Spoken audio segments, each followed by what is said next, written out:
أصلا. السلام عليكم ورحمة الله وبركاته. kabajamtoota hordoftoota Saalihaa YouTube akkam jirtu nagaasiisanii gammaa karaa baazarii deemaa jirra. Baazarii biyya Itoophiyaa biyya keenya nutti agarsiisa. Mee akka kuna sadii taanee deemaa jirra.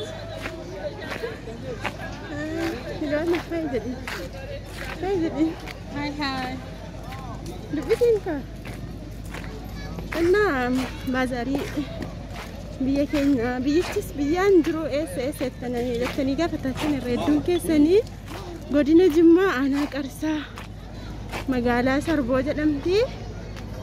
Kun kana fakkaatti magaalaa Sarboo jechuudha. Baazarichas deemnee kan wal ilaallu ta'a. Meeshaalee tokko tokkollee gatii isaa kan natti himan yoo ta'e isinitti agarsiisa. Baazarii meegaa baazarii biyya guddatteen tokko moo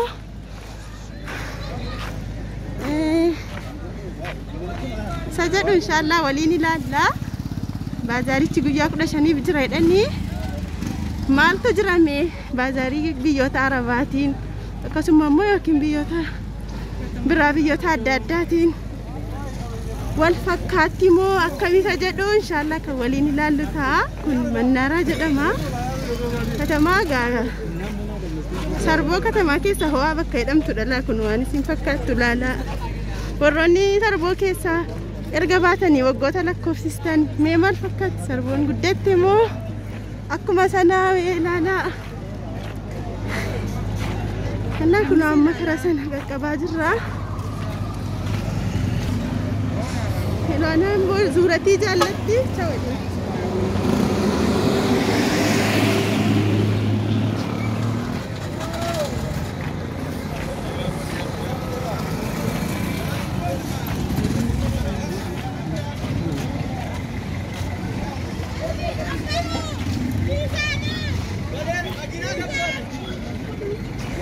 Gadi bunu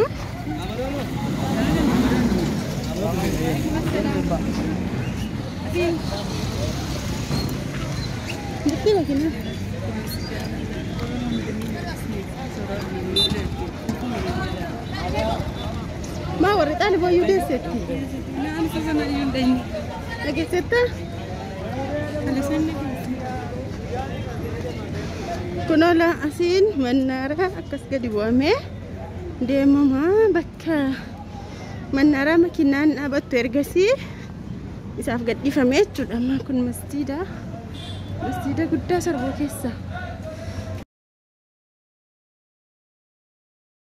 Assalaamu alaikum warahmatullahi wabarakaatu. Kabajamtoota hordoftoota Saalihaa YouTube akkam jirtu nagaa keessanii? Alhamdulillah. Egaa viidiyoo tokko keessatti salaamtaa yeroo lama jechuutti jira. Sagalee inni dura jeeqeen nanan jalaa balleesse sagalee kan biraa irratti qabaa jira jechuudha. Nagaa akkuma argitan deemuutti jirra gara baazarii jechuudha. Baazarii biyya keenya maal akkasiin taate maal akkasiin fakkaattu inshallah walumaan ilaalla. Dhugumatti baazaariidha moo meeshaadhuma gurgurachuuf baazarii jedhanii gatii meeshaalee illee akkuma suuqiitii moo qannasanii jiru akka seera baazaariitti inshallah walumaan ilaalla. Makuna karaa sanatti deemuutti jirra. Ilwaana illee fuuldura kompuuteen deemuutti jirti.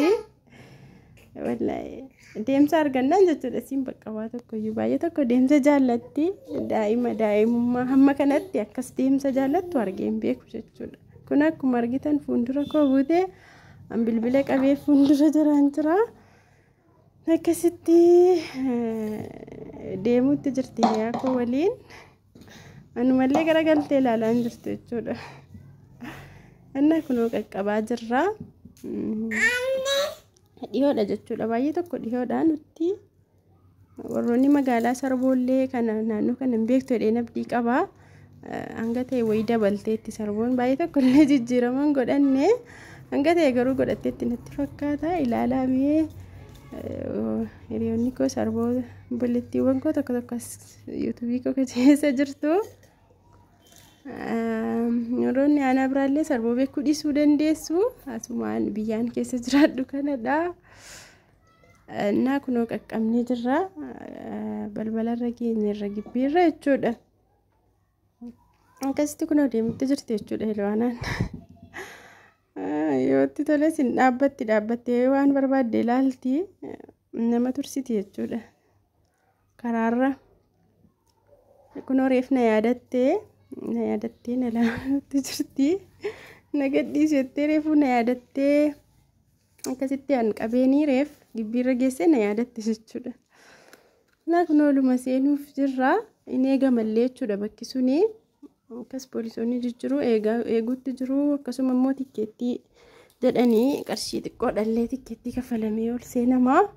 Yoo akkuma namni akka fedhe seenee akka keessoon isaa zahmaan taane jechuudha. Namni kanuma bittaa hin qabneef akka seenee hin baaneef tikkeettii godhan natti fakkaata. Akkasitti kunoo tikkeettii kutannee ol seenuuf jirra. Ilwaanaan illee kun abbuma argitee qabatti. Of hin beektu bakka asiin bakkee baanaan jechuudha bakka. Baay'ee tokko zuuratii jaallatti. Inshaallah meeshaalee tokko darzanuu mana ilaallu laccu. Darzanuu ሁሉም በዚህ 1500 ብር ደርዘን ነው። በዚህኛው በዚህ ደግሞ 1500 ብር።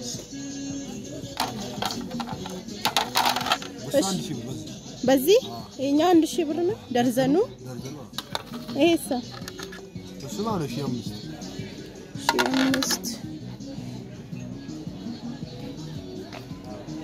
ብዙም ትምል የለም። ይሄሳ የውሃ ማጣሪያው ትልቁ 5000 ትንሽ አዳም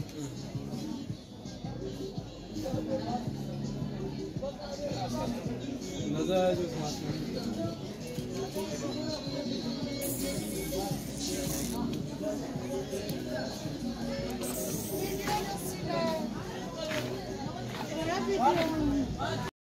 Akkasitti gaa kabajamtoota hordoftoota daawwattoota keenya gatiin meeshaalee illee hangas mara waliin dhabu jechuudha. Gatii suuqiitiin zim jedhanii meeshaa gurgurachuuf jecha baazaarii jedhamu malee gatii biyya kanaa osoo hin taane gatii jimmaatiin tokko namoonni garuu maashaallah irraa bibbituutti jiranii numa bibbitaa jiru jechuudha. Hawaasni keenya maaliif jennaan egaa namoonni asii kaanii jimmaan naqanii tiraanispoortii baasanii xiqqoodhallee tiraanispoortiin saasuma ta'uutuyyuu meeshaalee barbaadan bakka tokkotti argatus gatii ta'ee fi amma ta'e egaa meeshaa qulqullinni isaa eegamedha kan dhufee asuma bibbituutti jiru jechuudha. Jijjiiruu maashaallah wanti mana keessa wanti hafe tokko hin jiru jechuudha.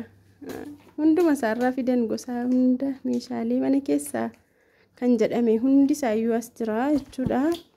Kunoo zirgii saanii adiin kunillee gatii isaa akkuma siniif ibsee turetti 1200 1300 jedhaa jiru. Darajaadhaan wal caalaa baay'ee tokko dabale jechuudha. Sunillee duraan darzaniin inni isaan amma 1200 1500 jedhaa turan 600 700 800 ture waggaa darbillee jechuudha. Darzaniin tokko amma kunoo akkas jedhaa jiru baay'ee tokko dabale jechuudha. Meeshaaleen wallaahi daddabaluudhumatti jira jechuudha. Kunoo wanti hin jirre hin jiru. Hanguma hanga isaatti fiffidanii jiru. Kunoo uffannillee jira, maggaarajaan, algaa libsii algaa, kunoo firaashii kan algaa jijjira jechuudha. Maashaallah burdi libsii gosuma gosarraa fidanii jiru. Gatii isaa warra kana hin gaggaafanne. Inshaallah gatii isaa barbaadan ta'e deemee isinii gaafachuu nan danda'a. Baazaariin kun guyyaa 15f jedhanii amma erga jalqabame guyyaa 4 ta'eera. Yoo bitate guyyaa 11 tafaa jechuudha. Hadhi keessaa baanaan guyyaa 10 tafaa. Kunoo saaniin argitan kunillee pilaastikiidha. Garuu baay'ee tokko jabaadha jechuudha. Kan uffatatti miiccanu biyya keenya akkuma beekamu gaarra hedduun hawaasa keenya harkaan miiccina. Innaa baay'ee tokko jabaadha jechuudha. Saanichi birrii 500 jedhaa jiru. Namoonni bibbituutti jiru jechuudha. Kana akka ajaa'ibaatti bibbitataa jiru. Akkasitti gaa kunoo Ilwaanaan fuulduruma koo deddeemutti jirti. Inuma darbii fi baay'ee tokko deemsa jaallatti jechuudha. Anna akkasitti gaa kunoo kana fakkaataa baazaariini gatiini hangas waliin dhabu garuu meeshaalee barbaadan bakka tokkotti gatii argamuuf gaa baazaariidhuma jedhanii namoonni illee bibbituutti jiru. Akkasitti maashaallah distoonni jijjiran illee distii baay'ee tokko jajjabaa ulfaataa jedhamanuudha. Akkasitti gaa kabajamtoota hordoftoota keenya ilaaltanii distii gurguddaa darajaadhaan akka jiruttis illee gurguramaa fireedhaanis illee gurguramaa kosmootiksii kun dibata adda addaati bakki kun lafiitirra godhan jechuudha isaa. Inshallah gatii meeshaalee baruu barbaadanii jechuudha deemee indagana isiniif waraabuu nan danda'a. Naafima gatii meeshaa baruu barbaadanii maaliif jennaa wallahi meeshaaleen baay'ee tokko gatiin isaa daddabaluutti jira jechuudha. Inshallah meeshaalee mana keessa nu barbaachisu kan bitamuu hin oolle gatii ta'e kan gatiin isaallee akka ajaa'ibaatti guyyaarraa guyyaatti daddabalaa deemaaranu gatii isaa barree inshallah obboleettiiwwan koo biyya arabaarraallee kaargoo gootanu hangas waan kaargoo gochuun nu barbaachisu miti jechuudha jira jechuudha. Darajaa barbaanneen haalli qodummaa xiraatummaan isaa akkuma birrii keenyaatti jedhee kanaan duras ni himeen jira. Birriidhaan wal dhaba malee darajaan jira jechuudha namatti immoo አንደኛ ሁለተኛ ሶስተኛ akkas jedhamee jechuudha jira. Akkasitti gaa inshallah biyyuma keenyarraa waan barbaanne gatii madaalawaa ta'een bitachuu dandeenya. Akkasitti gaa kunoola meeshaan maashiniin bishaan qulqulleessu yookiin maaxxaraa yookiin filtariin jedhamu suni jechuudha.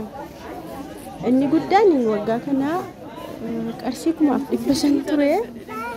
Alana kuma shan maashimu bituun immoo 500 turte alana 2,000 baay'ee tokko dabaluutti jira kan biyya laallee jira jechuudha. Achitti bishaan isa qorraa qorrisiisee kaanillee ho'aadhaan dabarsu innis jira waggaa kana inni 5,000 ture alana garuu 15,000.